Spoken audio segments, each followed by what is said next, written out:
Welcome to the Freak Show, fellow freaks.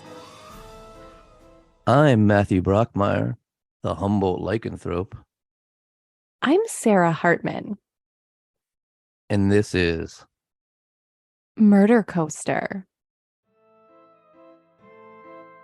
Ladies and gentlemen, you won't hear me say this often, but I'm glad the subject of today's episode is dead. And it's not because he was a sadistic rapist, serial killer, pedophile, and cannibal that became buddies with Ted Bundy in prison and would joyfully compare notes with him on just how rotten and maggot infested a corpse could become before it lost its sexual appeal.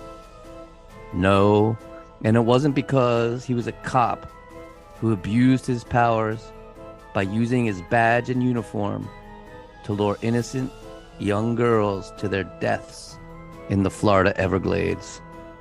And it's not because he would take vacations to third world countries where he thought his money and entitlement as an American would allow him to easily get away with crimes of violence and sex. No, it's not that, nor is it that he was a disgusting creep obsessed with excrement and urine, a truly self-absorbed asshole who only thought of himself and taunted the families of his victims and refused to tell them where their loved ones' remains were or what had become of them. And it's not that he actually wrote all his sick fantasies and crimes down in lurid detail and had the guts to call himself an actual writer because of these immature scribblings. No, the reason I'm glad he's dead is because if Gerard John Schaefer was alive today, he'd probably sue me for saying what I just did. That's right. He probably would have. Gerard John Schaefer loved to sue people. If a reporter or true crime author called him a serial killer, he'd sue them, even though he himself bragged about being one of America's worst serial killers and even wrote lurid confessions to his prison girlfriend, claiming he had a kill count of over 80. But because Gerard had only been convicted of killing 2 women and them at the same time, he technically wasn't a convicted serial killer and was able to claim slander, if one would call him so. He even set up author Patrick Kendrick, who had interviewed him many times.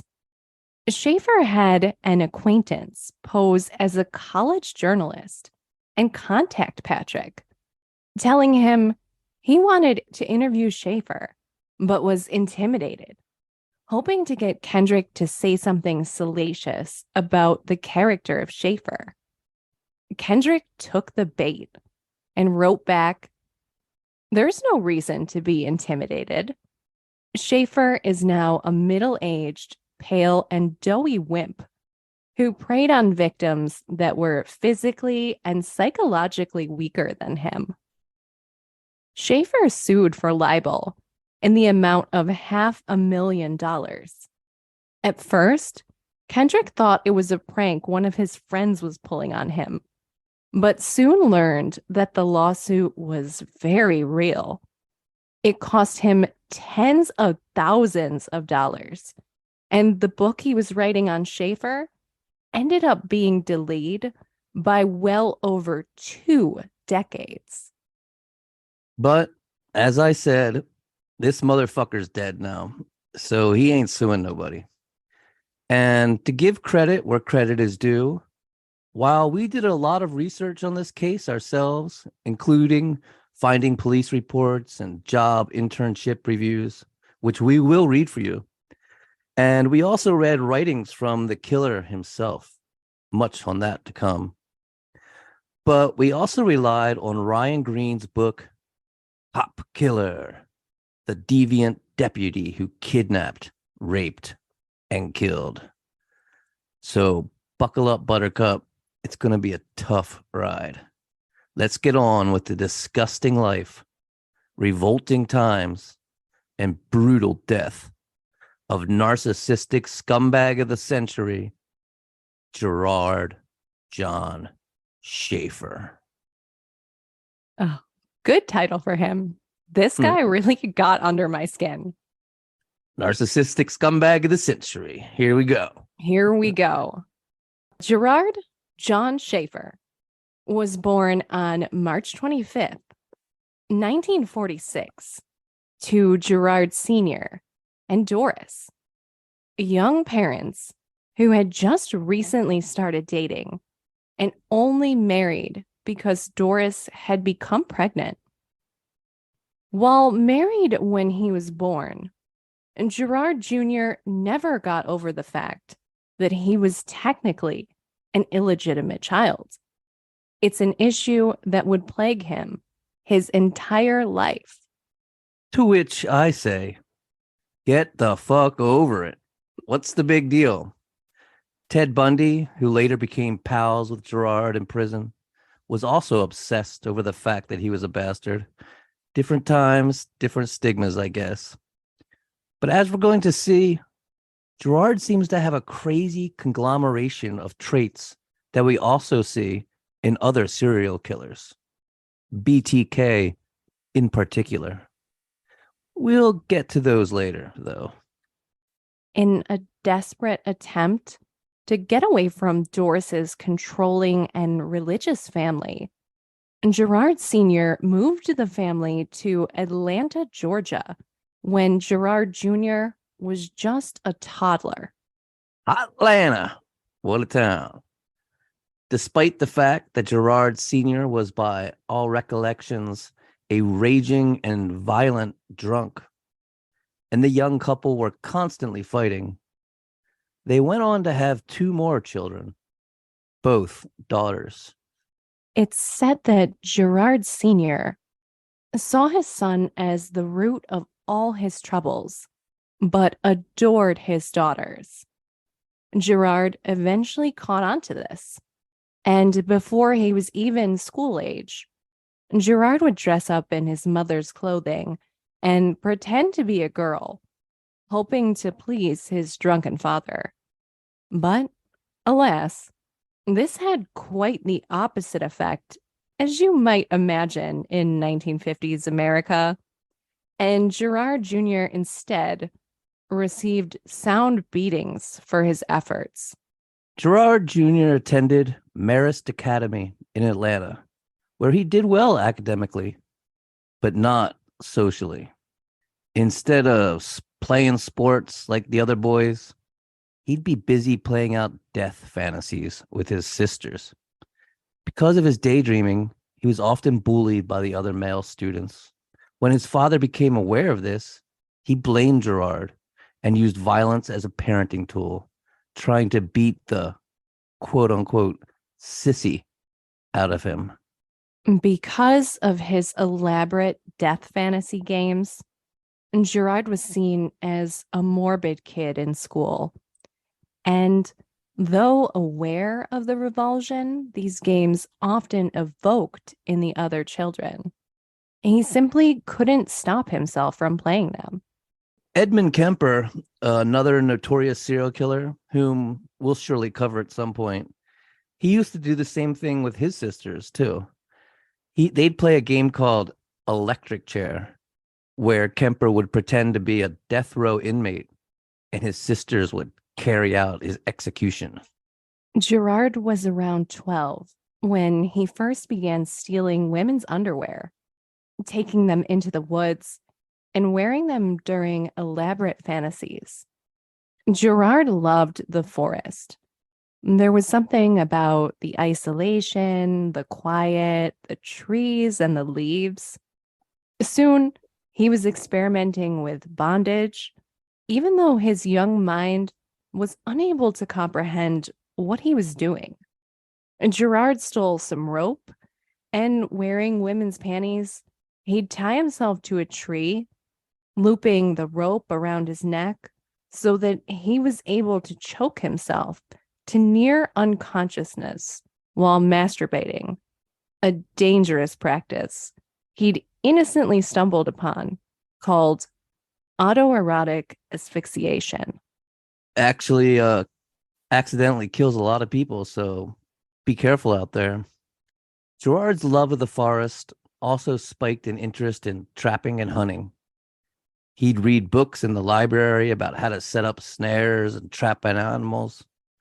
Books that, oddly enough, he was too scared to check out. And I don't get that. In the 1950s, you'd think these were like manly things to do that would impress his father, right? Anyway, after a lot of initial failures, he was finally able to set a successful snare and capture him a bunny rabbit.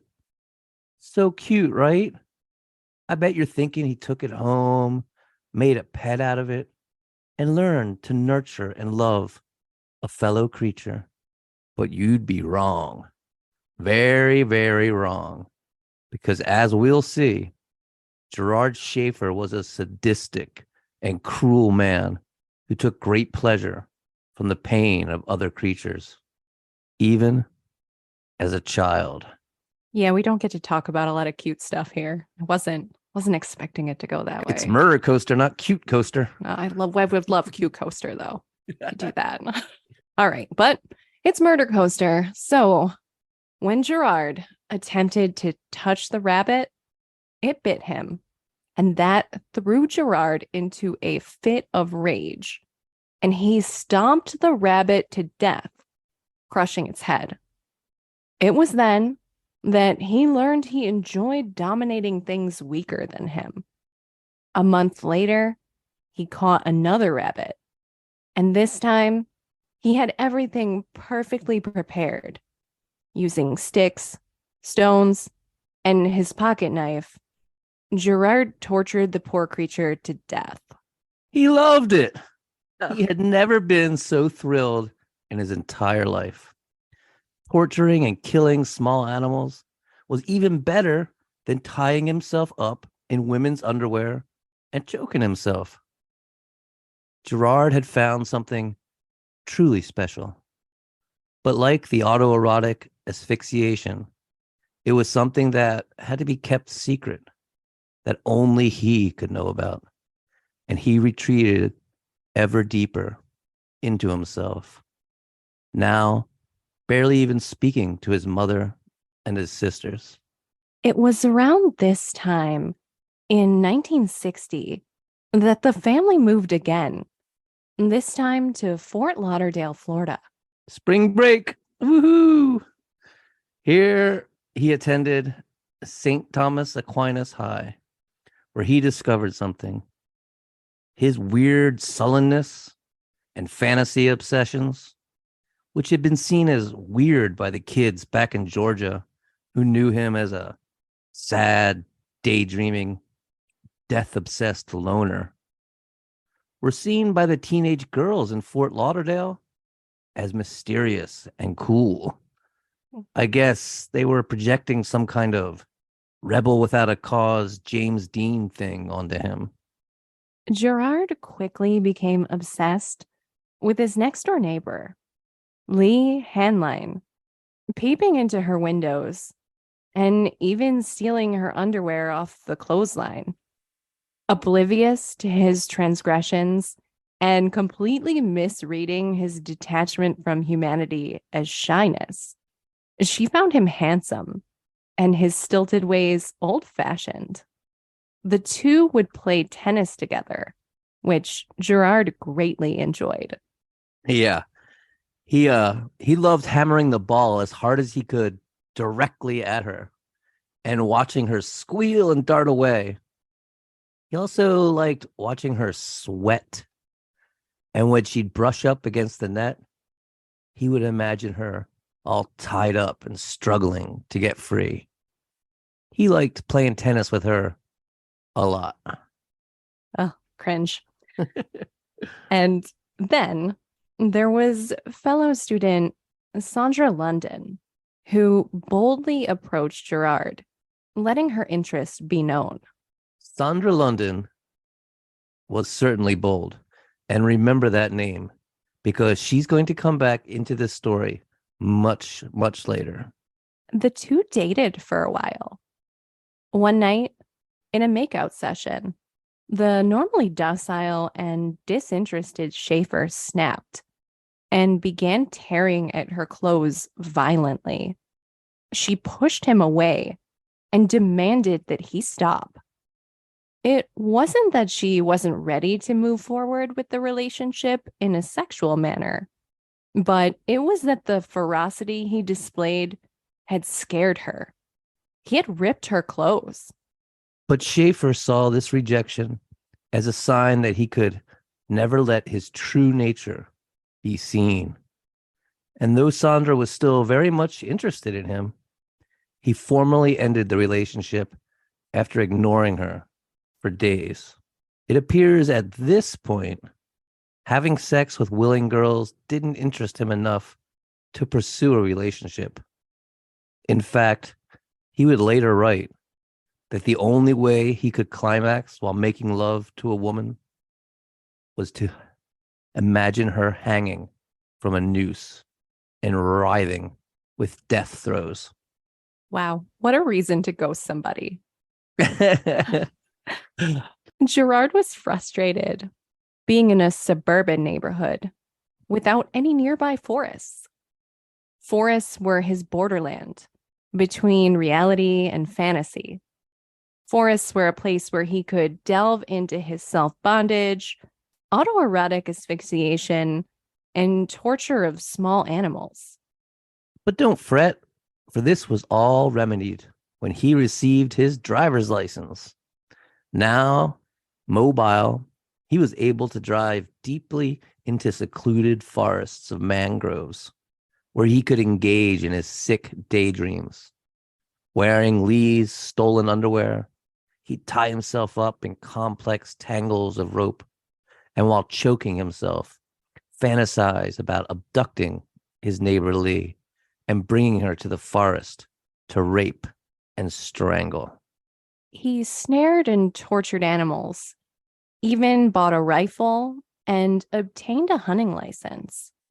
But his fantasy life slowly became dull and routine, and Schaefer felt he needed to keep the thrill alive.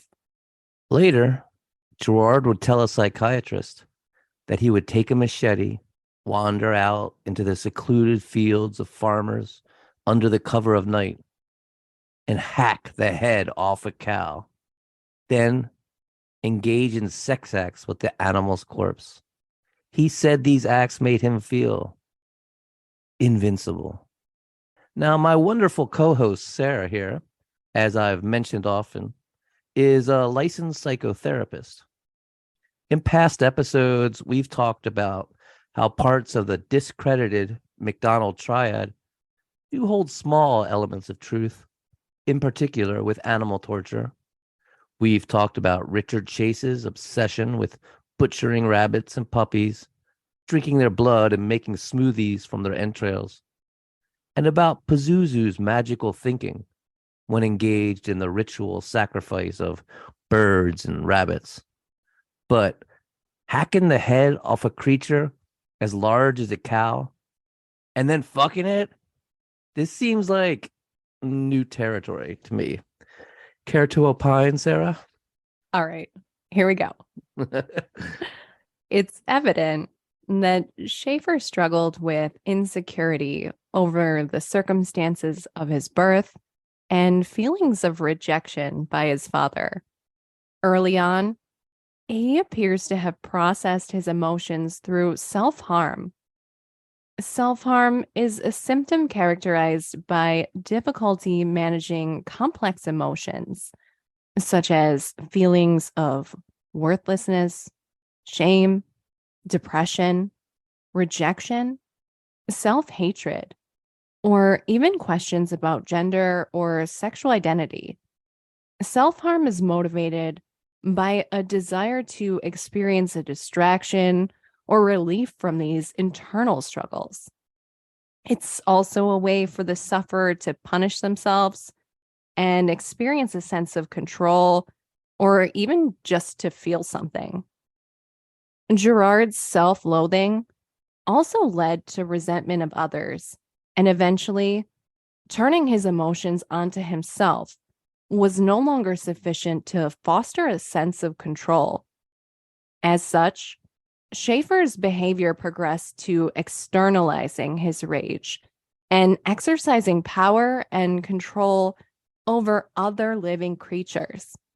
He was not only killing these animals, but violating their remains to help himself feel superior, which was important because of his deep-seated fears of inadequacy that started in childhood. And as anticipated, Gerard eventually progresses to torturing, violating, and killing human women for very similar and arguably more literal reasons. But killing livestock certainly has lower stakes as far as the potential repercussions go. And so he starts here. This isn't the first time that we've seen one of our killers slaughter cows. If you recall, Richard Chase also killed a cow. And when the tribal police at Pyramid Lake found him covered in blood, they discovered that the blood he had bathed in, as well as the liver in the bucket in his car, were both bovine. However, I don't think the type of animal is relevant in this case. Only Schaefer's underlying motivations for acting out in that way. Fascinating. So for the first time in his life, Gerard began hanging out with other guys. And to his surprise, many of them too were filled with lust, and many also saw women as nothing more than pieces of meat to be used for pleasure, just as Gerard did. It was through them that he began to hear rumors of a girl named Cindy, who would, quote unquote, go all the way. Now eager for sexual experience, Gerard tracked her down and wooed her. The two soon became a couple. Cindy, ostracized by the rumors, was just happy to get some attention and gave in to Gerard's advances. At first, they just engaged in the normal groping and quick, awkward intercourse of inexperienced teenagers. But Gerard was soon introducing a much darker element to their liaisons. Gerard would take her out to the mangroves where she would let him engage in his rape fantasies. He would chase her through the forest, capture her, and rip all of her clothing from her before engaging in rough, violent sex. This went on until Cindy could take it no more, and she called the relationship off. Then Gerard graduated high school and decided to become, wait for it, a Catholic priest. Oh. First, he wants to be a priest. Then he ends up becoming a cop. Oh. What is up with scumbags who long to be priests and cops? I guess it's dominance, power, control, one spiritually, the other physically. I don't know. But the Catholic Church, bless their hearts, somehow saw through Gerard's godly desire to help lost souls and bluntly told him he wasn't going to make a good fit before rejecting his application. Enraged by this rejection, Gerard renounced his faith, and he never attended church again. I think this really goes to show just how much faith Gerard had to begin with. And it really exemplifies his narcissistic nature. It was never about Catholicism at all. It was always all about him. It would always be just about Gerard John Schaefer. He was a true narcissist. In fact, he would go on to become the narcissistic scumbag of the century. Maybe Sarah can give us a clinical definition of narcissism and how it relates to both psychopathy and sociopathy. Yeah, let's talk about this Narcissistic Scumbag of the Century award so we can really understand why we're giving this to him. The word narcissism has its roots in Greco-Roman mythology. It alludes to the story of a handsome young man named Narcissus, who was punished by the gods for his arrogance. The gods cursed him to fall in love with his own reflection, and as it could never love him back, Narcissus died tormented and alone. Narcissism, as a colloquial term, has been used to criticize intense feelings of self-obsession, unearned superiority, selfishness, and even autoerotic behavior. As a clinical personality trait, narcissism can be viewed on a spectrum, with healthy self-esteem at one end and a pathological state on the other. In this new age of technology, in large part thanks to social media and self-help bloggers, the word narcissism has currently become a catch-all term to describe pretty much all domestic abusers. But for our purposes today, we're going to discuss narcissistic personality disorder as a DSM-5 diagnosis.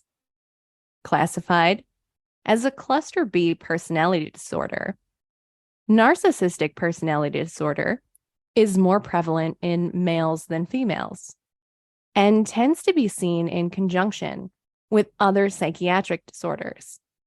Symptoms can look similar to those of 3 other personality disorders.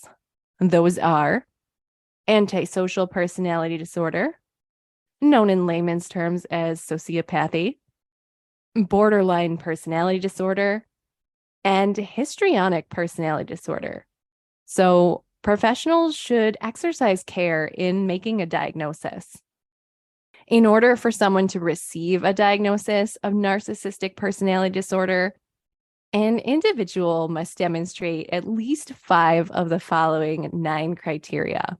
So think about Gerard Schaefer as we read this. All right. All right, here we go. So these are the 9 criterion. How many do I fit? Think about that as we read it too. Well, introspection, a grandiose sense of self-importance. Check. A fixation with fantasies of infinite success, control, brilliance, beauty, or idyllic love. Check. A credence that he or she or they is extraordinary and exceptional and can only be understood by or should connect with other extraordinary or important people or institutions. Check. That's why I like you. Oh, okay. I love that. A desire for unwarranted admiration. Check. A sense of entitlement. Check. So we're at 5 already. I'm definitely I think you're in narcissist. trouble. Interpersonally oppressive behavior. I don't even know what those fancy words mean. Oh, okay. I don't feel like that sounds like you. No form of empathy. Definitely not you. Definitely not me. Resentment of others or a conviction that others are resentful of them. Check. Am I being honest? I don't know. A display of egotistical and conceited behaviors or attitudes. Oh, fuck yeah, of course. And I will go on to add the disclaimer too that these little check boxes also must impact your life in a negative way, pervasively. Well, they've done nothing but be a positive thing for me. So, all right, we'll look at this very leniently. Developmental factors that make diagnosis of narcissistic personality disorder more likely include genetic factors, as well as rejection as a child and fragile ego during childhood. And I think we're seeing that's definitely the case here. With Gerard, not me. With Gerard. We're talking about Gerard. Okay. Just wanted to make sure now. It's not a therapy session. And people with narcissistic personality disorder tend to have trouble handling criticism. Maybe they might try to aggressively sue other people for defamation. And they can become angry when they don't receive special recognition. They have problems connecting to others. People with narcissistic personality disorder tend to belittle others or direct rage against them to feel superior. And I think here we're looking at Schaefer's entire attitude towards women. They sometimes have trouble controlling behavior or adapting to stress and will avoid situations where they might fail, like rage quitting Catholicism if you don't become a priest, and struggling with secret feelings of inadequacy, shame, humiliation, and fear of being exposed as a failure. All of this seems pretty applicable to Gerard, honestly. Absolutely. So he is definitely a narcissist, and as we'll see, he's also quite a scumbag. So while he'd been full of self-loathing as a child, his ego blossomed and swelled as a young adult, and he began to think of himself in grandiose terms. He attended community college, receiving an associate degree in business administration, but this bored him. It wasn't grand enough for a man like him. He felt his true purpose may lie in the dark fantasies he'd had since child, and he began stalking women and honing his hunting instincts. On October 2nd, 1966, Nancy Leichner and Pamela Nader were wandering around the lake at Alexander Springs, both bored and irritated. Their boyfriends had gone scuba diving, leaving them alone for hours with nothing to do but skulk around, angrily complaining that their inconsiderate beaus hadn't even left them any beer to enjoy on this hot Florida day. Little did they know, they were actually being hunted. Gerard Schaefer was obsessed with what he called doing doubles, or abducting two women at once and having one watch bound as he had his devious way with the other. Having an audience significantly increased the erotic thrill and became a deep part of both his fantasy life and his crimes. He's quoted as saying, "Doing doubles is far more difficult than doing singles. But on the other hand, it also puts one in a position to have twice as much fun. There can be some lively discussions about which of the victims will get to be killed first." Yes, that is an actual quote from the narcissistic scumbag of the century. Having stalked the girls and listened to their conversations, Gerard approached them, telling them he was leaving the lake and he could give them a ride to town if they wanted. The girls laughed over the thought of abandoning their boyfriends and thought maybe leaving them would show them how it felt to be left all alone. And so the two agreed, jumping in the back seat of Gerard's car, giggling, talking to each other, not even noticing that Gerard wasn't taking them to town at all, but deep into the Everglades. When Gerard stopped the car in a dark forest of mangroves, the girls wondered where they were and what was happening, as a grinning Gerard hopped out and went to the trunk, where he retrieved rope and a hunting rifle. Leveling his rifle at them, he forced the now hysterical girls from the vehicle and marched them into the mangrove forest. Along the way, Gerard fed them nonsense about how he was in the CIA and just bringing them to a safe place for their own protection. They obviously didn't buy any of this. Claiming to be in the CIA would be one of Gerard's many go-tos when trying to manipulate people. Well, he bound the girl's hands behind their back, then tied Nancy to a large tree, instructing her to watch and see what was coming to her next. He then ripped Pamela's clothes from her and savagely raped her, staring at Nancy the whole time, telling her if she didn't watch, he'd poke her eyes out. As the rape grew more and more violent, he eventually wrapped his hands around Pamela's neck and strangled the life from her, climaxing as her body shuddered in death. Delicately kissing the dead girl's bloated tongue, Gerard Schaefer smiled up at Nancy, bound there to the tree with a noose around her neck, and asked her if she was ready for her turn. Ooh, man, that was incredibly horrible. And now maybe we need a change in direction. So the number one song of October 1966 was 96 Tears by Question Mark and the Mysterians. Oh, no. You know what's coming. I know you're going to do it. Why don't I sing a few bars? Too many teardrops for one heart to be crying.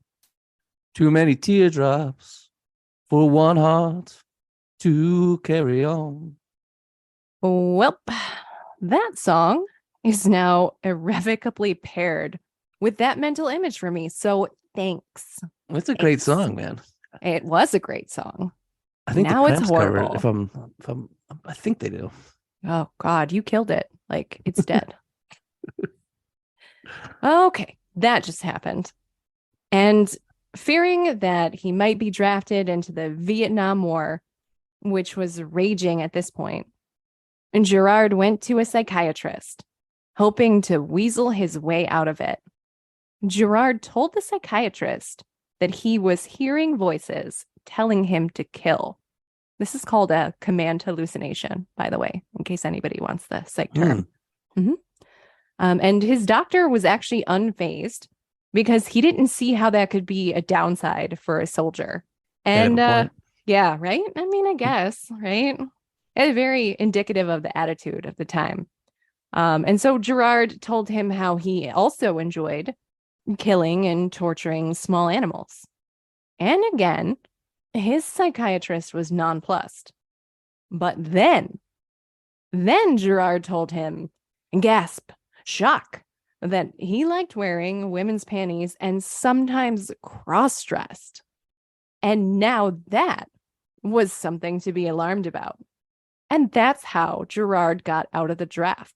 Incidentally, on a side note here, I just want to point out that famed cult horror filmmaker Ed Wood, director of Plan 9 from Outer Space, was actually a World War II hero fighting valiantly.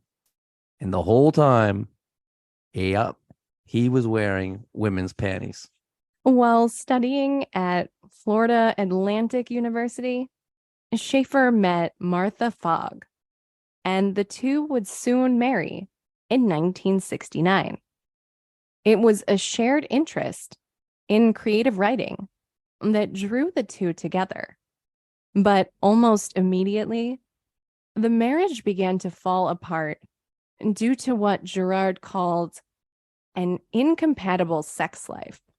Gerard would later say that he eventually told her to, quote unquote, put out or get out. Did I mention this guy's a scumbag? Like scumbag of the century material? Good. Well, Nancy chose to get out and left him. And good for her. Very, very wise choice. Right? She's a smart lady, and he clearly sucks. She's like the only one that stays alive. Right? Smart. Very smart.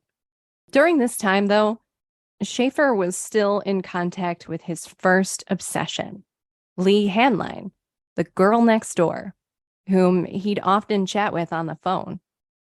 Lee had married Charles Bonadies, whom she also went to high school with. But apparently, she would still think of Gerard from time to time as the one who got away.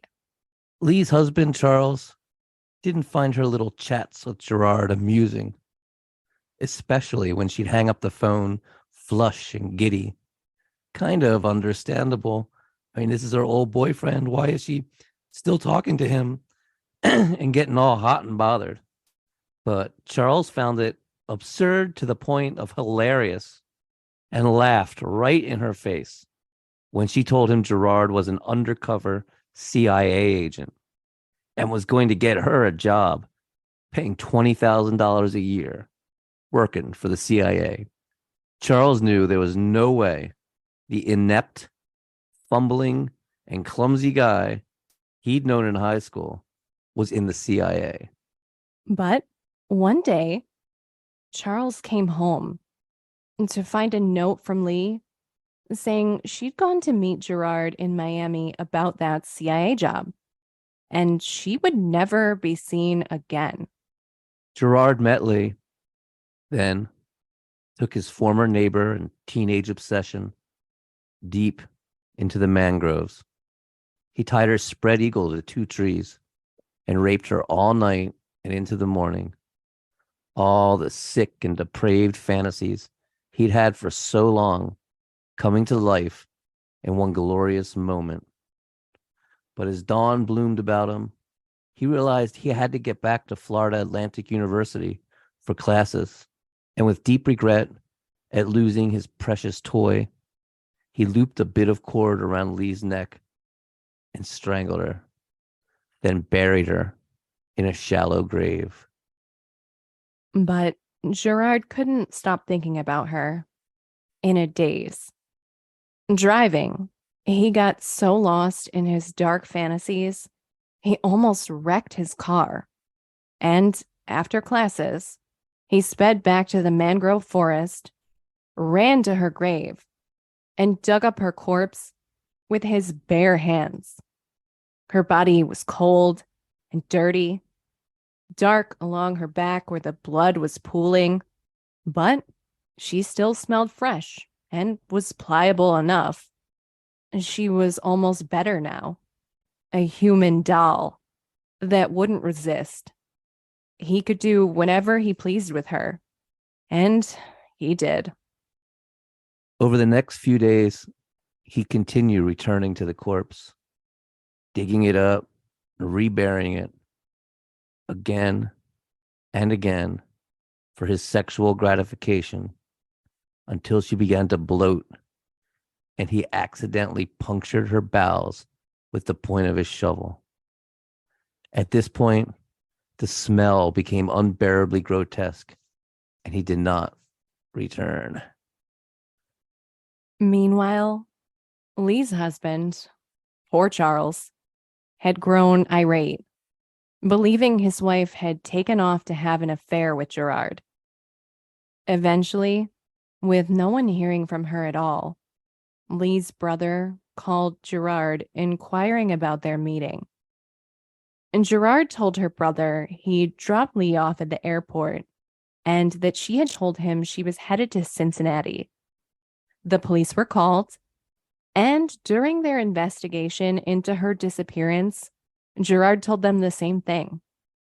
The police wrote a report, but with no evidence of foul play, she was simply filed away as a missing person and forgotten about. Just another woman who ran off from her husband. To this day, her remains have never been discovered. Shortly after this, another woman, Carmen Marie Hallock, was telling her family how she had been offered a job with the government by a guy she'd recently met. Carmen was a beautiful cocktail waitress with a lot of personality. After a date with this mysterious man, she disappeared, never to be seen alive again. While 2 of her teeth would later be discovered in a search of Gerard Schaefer's home, the rest of her remains wouldn't be discovered until nearly 10 years later, in 1978 when construction began on a new housing development and land moving equipment unearthed them. Wait, did you just say they found two of her teeth in Gerard's house? Yep. Ugh. The guy who would sue you if you called him a serial killer had the teeth of this woman, as well as the IDs and jewelry of many, many missing women in his house, as well as actual photographs of women being tortured and written confessions that he would later call fictional creative writing. But more on that later. And Carmen wasn't the only cocktail waitress in the area who went missing at that time. But Linda Hutchins and her husband had an open marriage, openly seeing other people. She was also supposedly into kinky sex, bondage turning her on. Just want to say, nothing wrong with that between consensual adults. Like Carmen, she went out on a date and never returned home. But since the couple were known to drink and fight, police originally focused on the husband as a suspect. But when his alibi proved real and suspicion on him cleared, there was nowhere else to look. And she, like many other women, was just considered another missing person. Everywhere Gerard Schaefer went, women went missing, never to be seen again. Gerard, meanwhile, had found what he thought was his true calling, being a teacher. Children were the future. So what could be better than having power and control over them? He'd gone through teacher training in college and began a work placement internship at Plantation High School. But his supervisor found him not only incredibly unprofessional, showing up unshaven and slovenly, and always leaving early, but incredibly dumb, with no knowledge whatsoever in the subject he was attempting to teach. And, shockingly, the school was also getting calls from parents about Gerard. He was making the female students feel incredibly uncomfortable.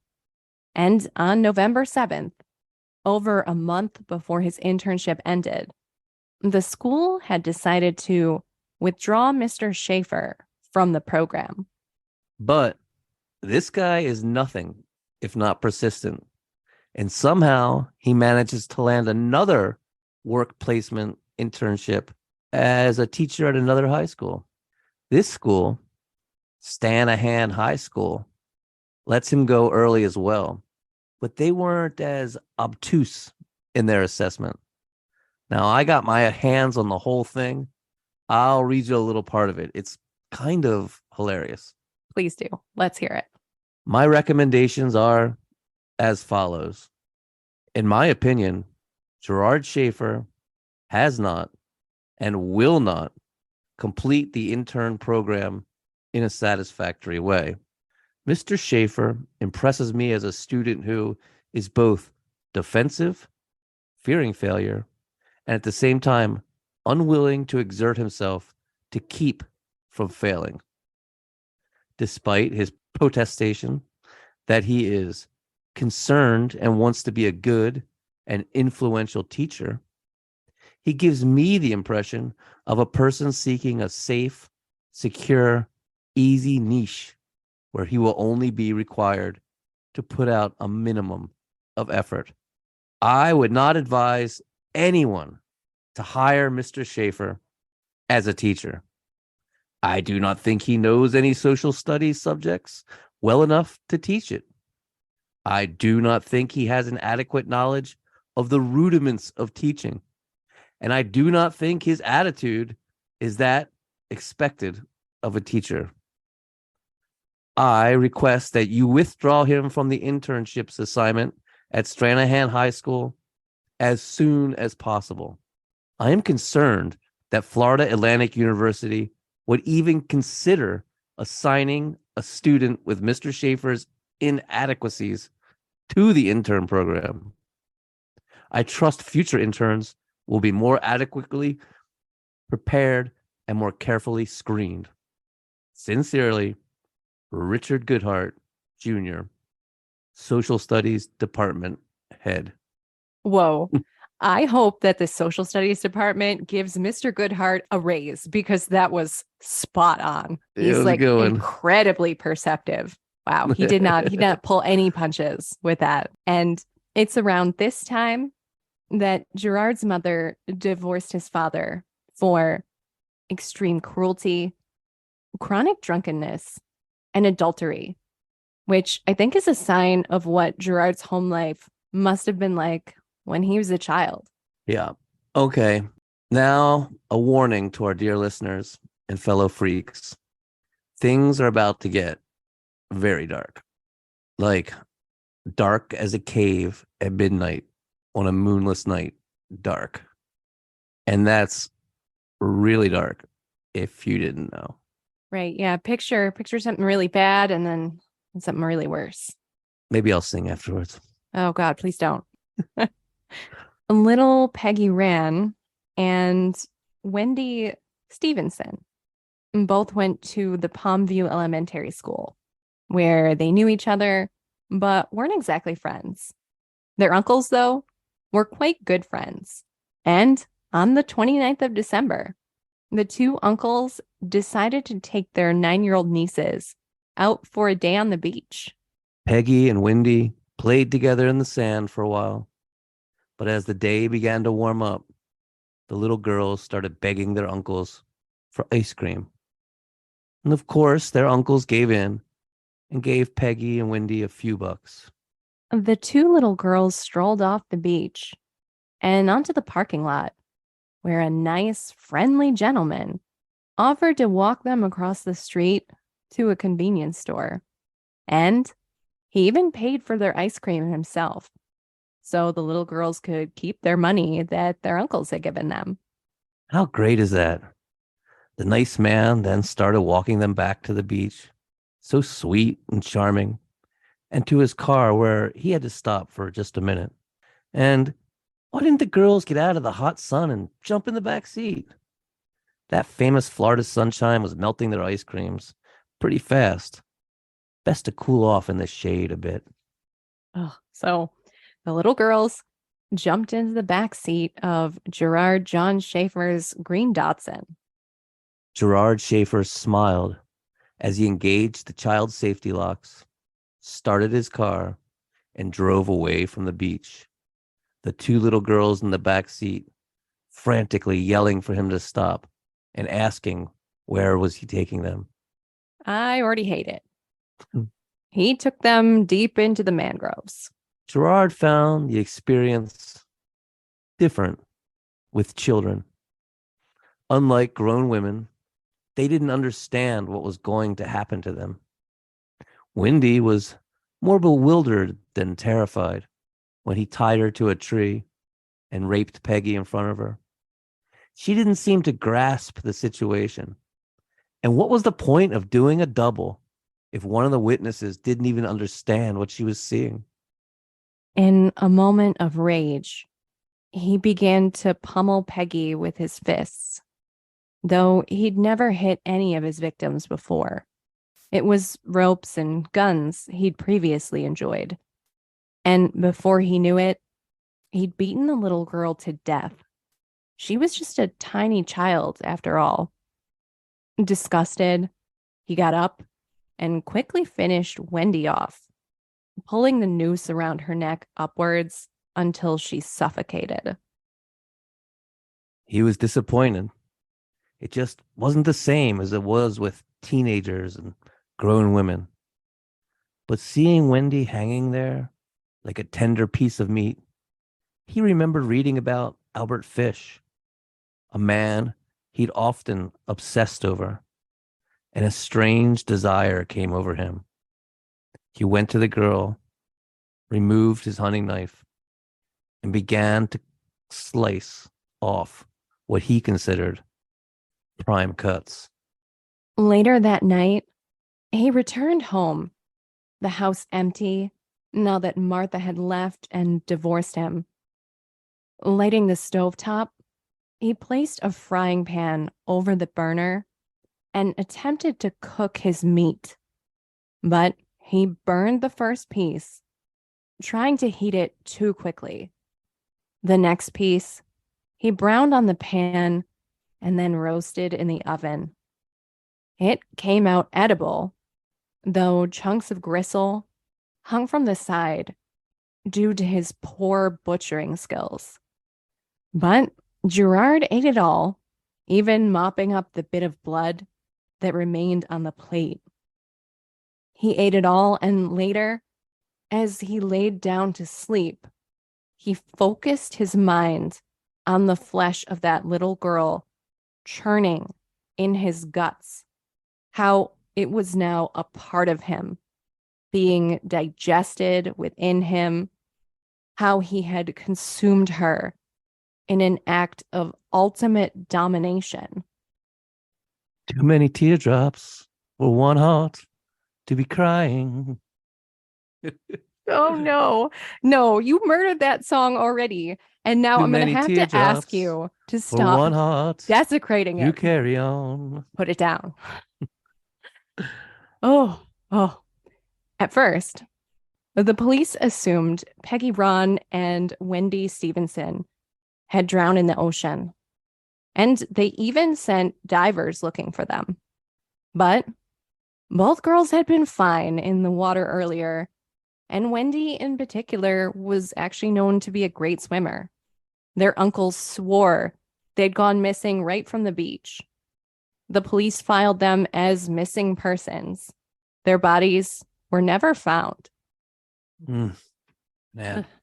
Now, a single free man in the dawn of the freewheeling 1970s, Gerard Schaefer decided to take a grand tour of the world, hitting the brothels of Europe, searching for the most kinky and violent.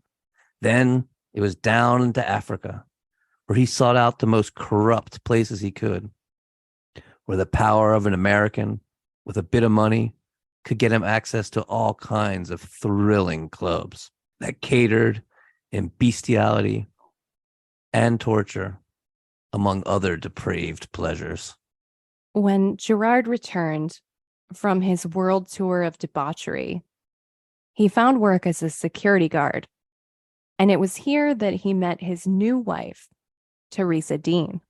They'd only been dating for a few months when he popped the question, but Teresa must have loved a man in uniform and a man with a badge, because Gerard had finally found his calling and was preparing for his new job as a, can you guess it, my fellow freaks? They know.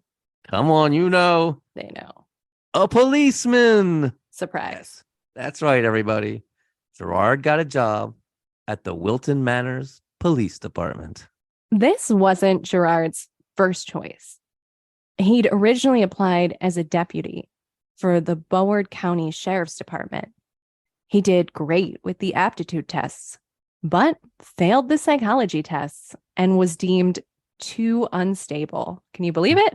Surprise, surprise. Another surprise. But hey, beggars can't be choosers. At 25 years old, Gerard John Schaefer was now a fully employed officer of the law. Whoopee! Eek. At first, Gerard came off very impressive. He had a great knowledge of previous cases, almost as if he'd been studying them, Almost. seeing where criminals went wrong and how they got caught. And he showed valor and courage on the raid of a drug house and received a commendation. Gerard would have barbecues at his house and invite the other officers and their families. One of those he became friendly with was Officer Lowe, who had a pretty teenage daughter named Deborah. Gerard took a particular interest in this teenager. She was the epitome of the girls he'd fantasized about in high school. With her large eyes and dark hair, she fit perfectly with Gerard's victim profile. And on the morning of February 29th, 1972, As Deborah Sue Lowe walked to Rickards Middle School, she vanished into thin air. Her school books were discovered lying in the street only a block from her home, as if someone had been waiting there for her.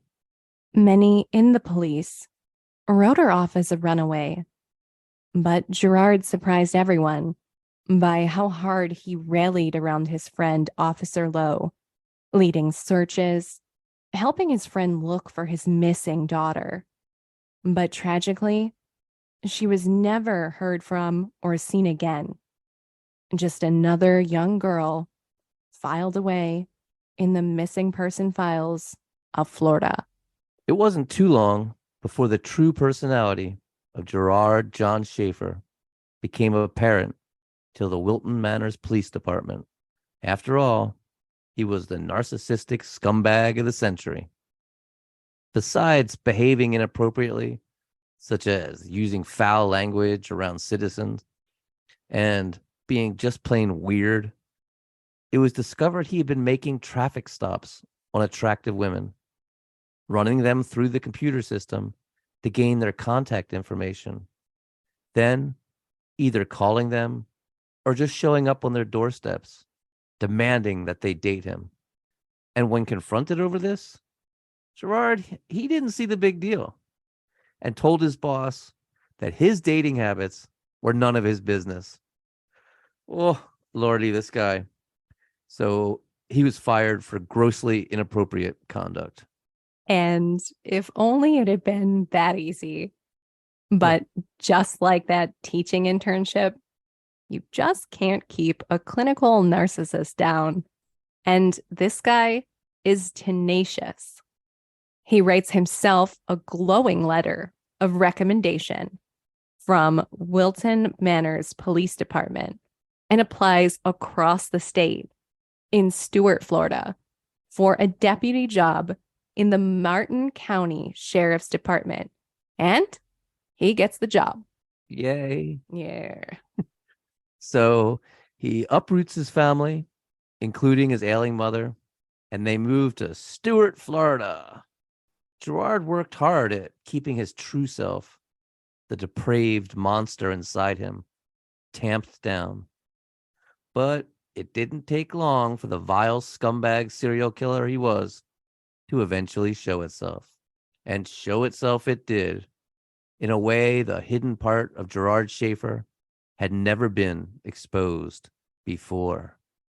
The monster that was Gerard Schaefer would be revealed to both the Martin County Sheriff's Office and the entire world by two young girls innocently hitchhiking to the beach. 18-year-old Pamela Wells and 17-year-old Nancy Trotter were on summer vacation and had only been in Stuart, Florida one day when they were stopped by a sheriff's deputy as they hitchhiked to the beach on July 21st, 1972. They'd originally tried walking, but didn't realize just how far the beach was from the hostel they'd rented a room in, or how hot the Florida sun was going to get as they tromped down the blazing asphalt. So they gave in to impulse and stuck their thumbs out for a ride. It was the 70s after all, and everyone was doing it. The deputy informed them that hitchhiking was illegal, and it was not illegal at all. He's a lying piece of shit. Of course he is. But in an act of kindness, he drove them back to their hostel. Gerard presented himself as the friendly law officer and even offered to pick them up in the morning and drive them to the beach, warning them of the dangers of hitchhiking. The girls readily took him up on his offer for a free ride to the beach. But when they met at the appointed place in the morning, they were surprised to see him in his street clothes and in a civilian car. But Gerard explained he was still on duty. He was just undercover for the day. I think this guy lied more easily than he told the truth. Yeah, that's like reflexive for him at Yeah. this point. Gerard deviated from his route to the beach, though, and insisted on taking them to see what he called an old Spanish fort deep in the mangroves near Hutchinson Island, explaining to the two that he used to be a history teacher and that they would find this fascinating. But the fort was just a dilapidated shed, and by the time they arrived, his demeanor had changed from friendly to disturbing, as his lectures on the dangers of hitchhiking turned to tales of being abducted and sold as sex slaves. When the girls grew uneasy and began to demand he take them back to the beach, he just smiled and pulled his service revolver on them. Demanding they place their hands behind their back, he snapped handcuffs on each of their wrists and gagged them, walking them at gunpoint deeper into the Everglades. He told them this was their own fault, that this is what they got for taunting him with their bodies from the side of the road, and that he was going to sell them as sex slaves to the highest bidder. When Pamela twisted her ankle on a mangrove root and let out a yelp, he told her she'd sell for extra because they love a squealer. He took them to a clearing he'd already prepared with ropes and nooses hanging from the branches of 2 trees. He had them perch themselves up on the tall, exposed roots of the mangrove trees, then slipped the nooses over their heads, pulling them taut, so that the girls were forced to precariously balance on the roots. One slip on the slick surface, and they'd hang and choke to death. As he worked, he delighted in telling the terrified girls how he was going to rape and torture them. He bound their legs in rope, completing his bondage fantasies. And as he stood back, admiring his handiwork, his police radio suddenly cackled to life. There was an emergency, and he was to immediately report to the station. Shit, he told the girls, I gotta go, but warned them not to try to get away. Schaefer was gone a long time, many hours. And during that time, Nancy and Pamela were able to slowly work free of their bonds and managed to slip their heads free from the nooses around their necks. It was a time-consuming and agonizing struggle. One slip, and they'd tumble off the elevated root they perched on and hang to death. Schaefer was devastated when he returned hours later to find the girls gone. I mean, can you imagine? Don't you hate that? Worst. He immediately went home and called his boss, Sheriff Robert Crowder, telling him, I done something very foolish. You'll be mad at me. oopsie. He told the sheriff that he was just trying to teach 2 hitchhikers a lesson by taking them out to the swampland of Hutchinson Island. And from there, things had just gotten out of control. Sheriff Crowder and Lieutenant Melvin Waldron raced to Florida State Road A1A, where they immediately discovered a desperate, partially gagged teenage girl flailing in the Indian River, her hands cuffed behind her back. This was Nancy Trotter. Pamela Wells had already been discovered and rescued by a Good Samaritan trucker. Despite his protestations that he'd just been trying to teach the young girls a lesson in the horrors of hitchhiking, He had obviously done that. obviously, Schaefer was formally fired and placed under arrest for false imprisonment and aggravated assault. But don't worry, because he's soon out on bail. And reportedly, his wife at the time believed his story and noticed no change at all in his demeanor, Creepy. which is really spooky. This just shows that he's like wearing this mask of normality. And while waiting for trial, Gerard, he was a busy boy. After all, I guess, Who knew he might end up in prison? And he needed to get his kicks before the trial. At an adult education center in Fort Lauderdale, Schaefer had met Susan Place, 17 years old, and Georgia Marie Jessup, only 16 years old. The two girls were close friends. Schaefer introduced himself to them as Jerry Shepherd and claimed to be from Colorado. He presented himself as this worldly hippie and engaged Georgia with talk about her fascination in ESP and reincarnation. One day, Susan's mother came home to find a strange man in his 20s there with her young daughter and her friend Georgia. He introduced himself as Jerry and told her he was a teacher and was going to chaperone the girls to the beach to play guitar, and that they'd all be back before too long. But something didn't sit right about this Jerry with Susan's mother, and she made sure to jot down the license plate number of his Datsun as he pulled away. Neither of the girls were ever to be seen alive again.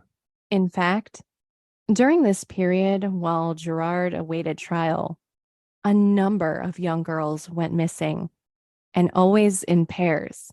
There was Mary Bricolina, 14, and her friend Elsie Lena, 13, who had vanished hitchhiking in October 1972 in Fort Lauderdale. It was later revealed that Mary often visited the apartment of a friend where she'd met a Gary Shepherd, who claimed to be an ex-Wilton Manors police officer. There was Colette Marie Goodenough and her friend Barbara Ann Wilcox, both 19 and beautiful, who disappeared hitchhiking to Florida. Their skeletal remains were eventually discovered by a large tree and orange crate in 1977. It appeared that they had been bound, suspended by the tree, and made to stand on the orange crate. Huh.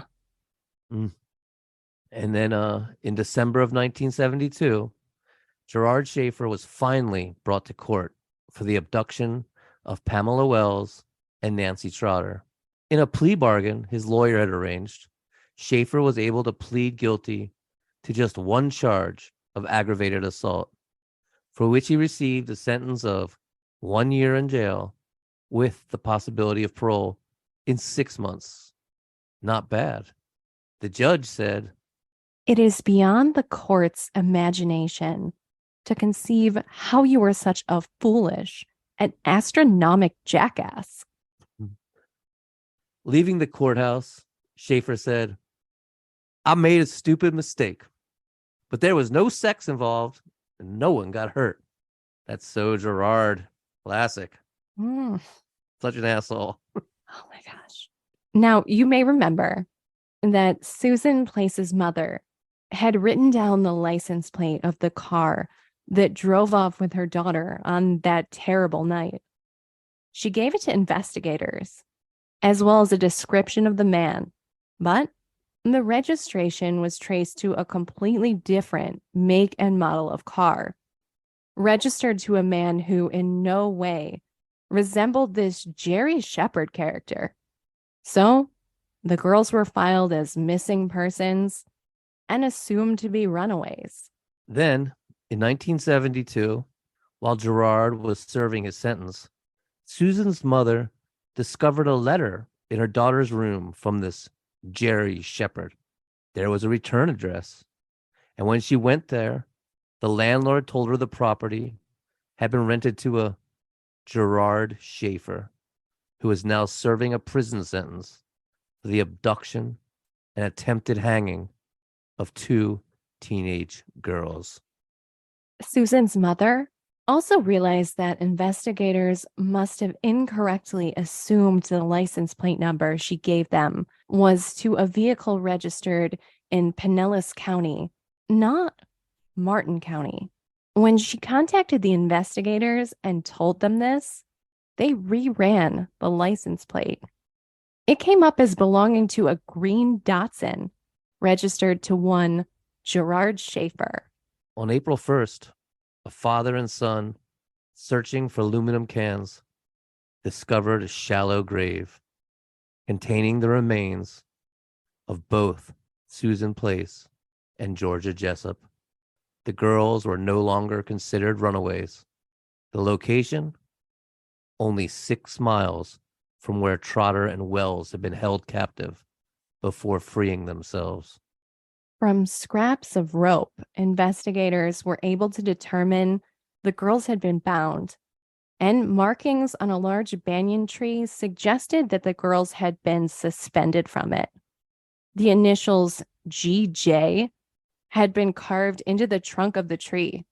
A search warrant was made for Gerard John Schaefer's 2 residences, something that, in my humble opinion, should have been done much earlier, like when he abducted 2 girls and left them in the Everglades with nooses around their necks, saying he'd be right back to rape and torture them. As we'll see, if this had been done, many young girls would still be alive. To truly delve into the items found in Schaefer's residences and dissect them, follow the clues to where they came from, would take an entire episode, maybe even 2 or 3.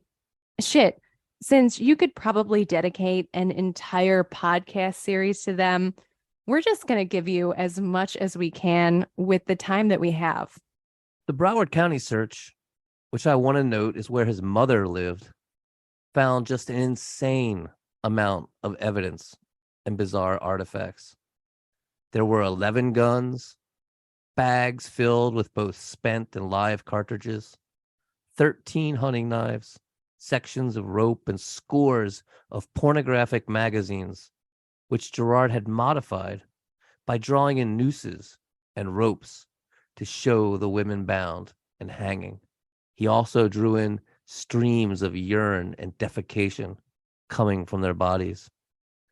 They also found 37 black and white Polaroid photographs showing women hanging by their necks and being mutilated. Looking at the undergrowth in these photographs, they appear that they were taken in Davie, Florida, but the focus was insufficient to identify any of the women. Other Polaroids were of Gerard himself, dressed in female clothing, hanging from trees, with fecal matter spread across his buttocks. Now, the serial killer Dennis Rader, known as BTK or Bind, Torture, Kill, he used to do things as well, just like this, both modifying pictures of women to make them appear in bondage and being tortured, as well as posing in women's clothing while in a state of bondage. Those photographs, by the way, are terrifying. You can just Google it and they'll pop right up. Can't put them on Instagram. I don't know. No, definitely not. Instagram doesn't like me. I don't know. You should definitely not do that. Okay. Don't put it on Instagram, folks. So anyway, would you care to take a crack at the psychology going on here, Sarah, with both BTK and Schaefer? Modifying the magazines, I guess I see as a defense mechanism known as sublimation. Psychoanalytic in origin, that term, sublimation, refers to transforming socially unacceptable ideations into more socially acceptable actions or behaviors. An example, I guess, would be creating this art. I'm putting that in air quotes, listeners, that reminds you of ways in which you have or want to mutilate or torture women, all while maintaining this plausible deniability. Like, it's just some drawings, right? Unless you also keep photos. I think we see the same thing in Schaefer's own writings, but we'll go ahead and come back to that. As for the cross-dressing in this particular instance, I think that's probably a reflection of Schaefer's jealousy of women due to the favoritism that his dad showed to his sisters in their early childhood, as well as his personal shame and self-loathing that came from feelings of being rejected himself. And keep in mind, this is just speculation based on statements that Schaefer personally made. There's no kink shaming here at Murder Coaster. But for Schaefer, this whole situation seems very Freudian, doesn't it? Yes, ma'am, it does. They also found a letter from an Australian friend of Schaefer's, whom he had met in Morocco in 1970. There were scores of Polaroids from this individual, taken of a village in Sahara. The two had visited this village following a Wog massacre.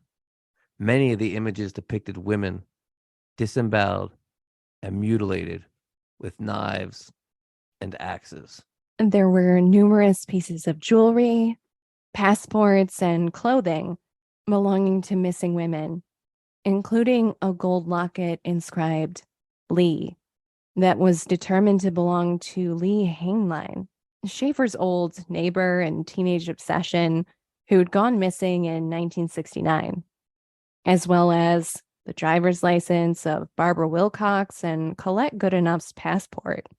Teeth and sections of bone were also found and later identified as belonging to at least 8 of his victims.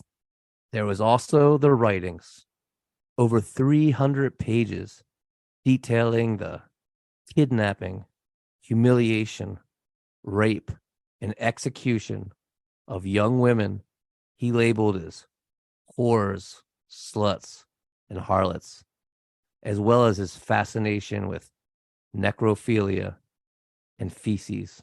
Many of the stories were later published, and you can read them yourself if you can stomach it, but we'll get into that later. Oh, yeah, no, I would pay not to read those. You almost threw up as you were thinking about it. I could hear it. Yeah, they're nasty. We'll get into it.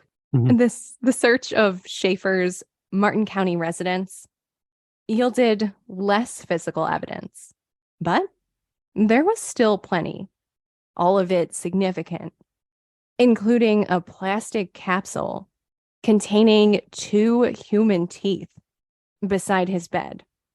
These are the teeth that would later be found to have come from Carmen Halleck, who we mentioned earlier. They found knives and guns, of course, and a blood-stained white pillowcase. In his writings, Gerard had shown a fetish for white pillowcases, specifically in the use of them as execution hoods during hangings. On May 18th, Schaefer was formally charged with first-degree murder for the killing of Place and Jessup. Schaefer claimed he was innocent, and the accusations were just a mistake. When the trial began in September of 1973, capital punishment had been declared unconstitutional by the Florida Supreme Court. So prosecutors could only seek life imprisonment. After a long and contentious trial, the jury deliberated for only 5 hours and 10 minutes before returning with 2 verdicts of first-degree murder. Now, remember Sondra London, the girl Gerard had dated briefly in high school who found him mysterious? She'd gone on to become an aspiring true crime writer, rekindling her romance with the convicted murderer. She encouraged Gerard to write about his crimes and fantasies, but to do it under the banner of fiction. Just like Ted Bundy had done with his confessions, if he wrote in the third person, he'd have plausible deniability, saying he was only talking about these things on a theoretical level. The two were engaged. Happy lovebirds. Yay. It's not cute. She published these quote unquote stories in 1989 under the title Killer Fiction, following up with an expanded version called Beyond Killer Fiction in 1991. And then, with notoriety, writing credits, and a bit of cash under her belt, Sondra immediately dumped Gerard. Bye, Gerard. Later, because she's got the hots for serial killer Danny Rollins, the Gainesville Ripper, proclaiming her undying love to him as she penned his memoir and confessions. He's a piece of work too. I think we'll probably talk about him eventually, right? Probably, yeah. He went on. He tried to be a country singer too, and you can find tapes of his songs out there. Oh, please don't sing them for us. You know I'm going to. I know you will. At least I don't love them before you ruin them. Over the years, Schaefer had written many revealing letters to Sondra, confessing to many of his crimes and describing them in detail. Puke, barf. Imagine getting those letters. Bleh. So he told Sondra in no uncertain terms that if she ever disclosed any of those letters or their contents, he would have her killed, either by the Ku Klux Klan or the Dixie Mafia, claiming both were huge fans of his, which is a claim I find dubious at best. But Sondra London is a firecracker. Give credit where it's due. And she immediately sent the death threats and all the letters outlining his guilt to the police. Good on her.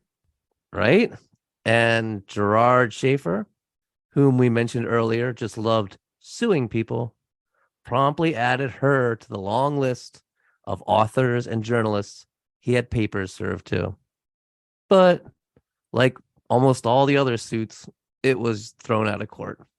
And very benevolently, we initially decided that we would read all these stories for you, dear freaks. But I'll have you know, I randomly flipped open the book and I read one page. And immediately afterwards, I just yelled, "What a terrible day to know how to read." And then I had to go and take like 10 showers in like rapid succession. And that was not enough. So then I had to go in the basement and pour like whole cups of bleach directly into my own eyes. Oh, Yeah. It was important that that I feel clean after this. But no, it didn't work. I was still like irrevocably filthy. And so now, because I was effectively blind, I had to call Matthew and be like, "Can you please fall on this literary grenade for me? I need you to read the rest of the 299 pages all by yourself." And now, Matthew, you've finished reading these horrible stories by Gerard by now, haven't you? unfortunately, yes. And you're a writer. For those out there, Matthew's written some amazing shit, by the way. If you're not familiar, go and look him up. Thanks. Oh, you freaking rock. And I know you publish book reviews as well. So I hate to ask, but would you care to give us a critique on Gerard Schaefer's writings? If you wish it, sure. First, I would describe his work as amateurish and lazy, lacking any type of complexity. And I found his themes utterly revolting, abhorrent, and absolutely disgusting. And like you said, reading it left me feeling just dirty, as well as profoundly sad. But I'll try to find some positive stuff. Okay. So Gerard Schaefer definitely has a tone and even a voice in his prose. It's this tough guy, noir thing, the macho man who's been around the block and knows a thing or two about life. Something you'd see in a hard-boiled detective novel. Very noir. And he does have a few good turns of phrase. So the writing has some style and flair. And there's also a sense of irony, especially in his endings. He's trying to go for this O. Henry ironic twist. But none of his stories are actually stories at all. They're just vignettes, sick and brutal vignettes of his crimes and fantasies of raping and abusing women, both dead and alive, and actually mostly dead. He's obsessed with excrement, urine, and bodily fluids in general. Nearly every story has a erotic scene where the killer runs his hand up the silky leg of a dead woman, looking to find the feces she's left in her underwear. He's obsessed with this, to the point that in one story, He takes a corpse, places it on a toilet seat that he's balanced between a couple boards, and slips beneath it, playing with her ass and vagina as he imagines her defecating and pissing on him. Like I said, it's absolutely disgusting stuff that almost always ends up describing the scent of a bloated corpse left in the Florida heat. I need another shower. But the most important critique is he doesn't understand story or plot at all, or character for that matter. Basically, what a story is about a character wanting something, a character who desires an outcome. The obstacles in that person's way are what make the narrative structure. This is what they call in creative writing Freytag's pyramid. It's a rising upward tension that crescendos with a climax and is then followed by a falling tension and a resolution, or a denouement. How one reacts to those obstacles reveals the character. So, in the writings of John Schaefer, what do the protagonists of these stories want? They want to kill and torture women. And what are the obstacles in their way? None. There's never any obstacles in their way, which means there's not only no story, but no character development. And why are there no obstacles in the way? Because John Schaefer is not so secretly writing about himself, and he sees himself and his crimes as flawless, perfect.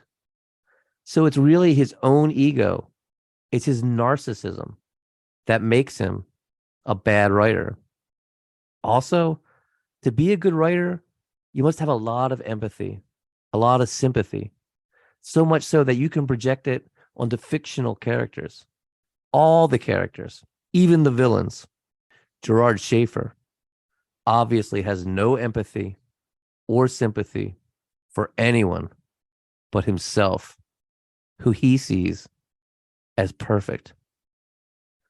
The villains in Schaefer's story are the women, or whores, as he calls them, and he describes them as nothing but pieces of meat, both literally and figuratively.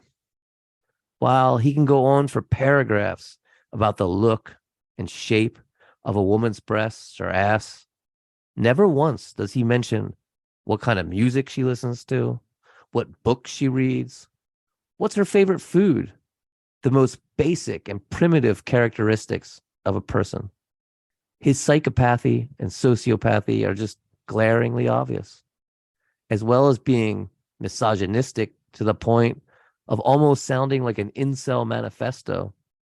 His writing is also incredibly racist and homophobic, using slur after slur after slur, which combines with the overall ickiness of his obsession with fecal matter and urine to create a foul miasma of privileged white male disgustingness that leaves the reader feeling wretched and unclean for having even read it. So basically, a generic noir prose style, no storyline, no character, and they're all absolutely disgusting, and they're filled with racism and misogyny. Mm-hmm. Is this a recommendation? Definitely not. No redeeming value. Even on a psychological level, they're so obvious. There's like no mystery to unpuzzle. He doesn't cloak his feelings or disguise them. He also adorns some of his stories with drawings, which I found revealing. The women, as you would expect from this scumbag, have large, perfect breasts and incredibly thin waists. But while they're mostly entirely faceless, the meaning of which is self-evident, he doesn't see them as human, there is a delicacy and beauty to their bodies, a gracefulness to their neck, their collarbones and shoulders. Their arms are long and elegant, their calves well-shaped, while the men that he draws are just lumps. They have no necks, just a head like a lump of clay, squashed on the shapeless shoulders. The arms hang down, half-formed and flaccid. And even though the women are faceless and often hanging from nooses, they're obviously the superior gender in the drawings, though they're also something he feels compelled to degrade and destroy. Which makes me think of Gerard's early childhood, his feeling that his father preferred his sisters to him, and his urge to appear female to gain his father's affection. Yeah, I guess you could say this narcissistic scumbag is a piece of work. But John Wayne Gacy loved them. And he wrote Gerard a blurb saying, Schaefer's writing is good. It's graphic and keeps the reader wanting more. Great. A blurb from the killer clown himself. I guess there's fans out there for everybody. Such an endorsement. As I said in the beginning of this episode, this sad, evil, narcissistic, and sadistic scumbag is dead now. While he was eagerly awaiting a parole hearing in 2016, suing anyone and everyone who possibly stood in his way, he didn't even make it to the millennium. Schaefer was stabbed to death in his cell on December 3rd, 1995.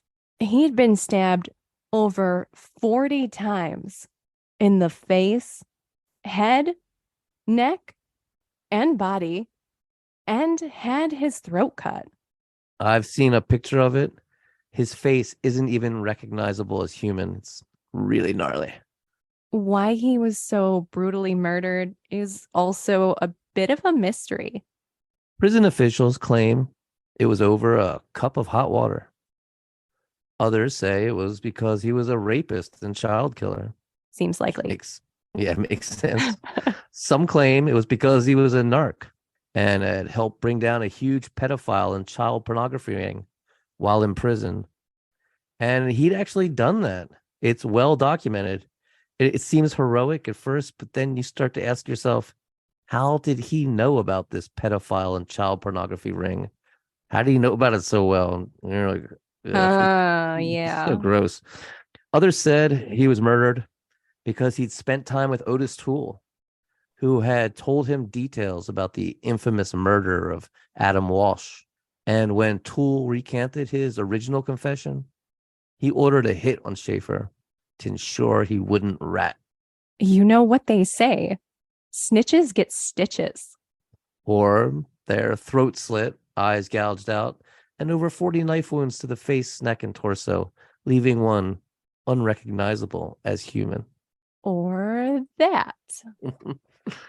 Well, that's it for today. Oh, thank God. That was a tough one. That was a lot. It really was. Oh, so thankfully for everybody here at home, that's it for today, fellow freaks. Thank you so much for listening. And be sure to tune in next week for more tales of murder and mayhem here on Murder Coaster. And hey, we want to hear from you. Got a case you think we should cover? Did we get something wrong? Or do you just want to say hi? Drop us a line at murdercoasterpodcast@gmail.com. That's murdercoasterpodcast@gmail.com. Thanks for listening. Catch you next week.